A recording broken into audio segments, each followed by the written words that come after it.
کل بلاروس روز 3 سپتامبر خبر داد که درخواست دادستانی کل تاجیکستان در مورد استرداد مرد سال تولدش 1978 را قانع گردانیده است.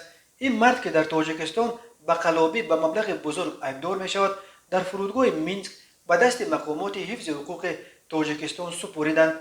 پرونده جنایتی او را شعبه وزارت کارهای داخلی یک نوع فردوسی شهر دوشنبه پیش میبرد.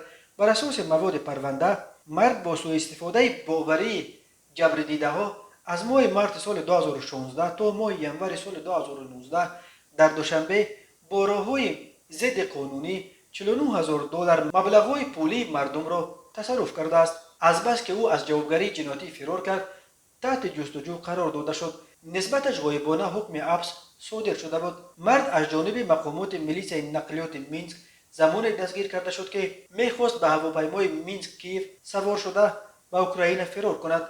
تا زمان استردادش مرد در مینسک در حبس قرار داشت.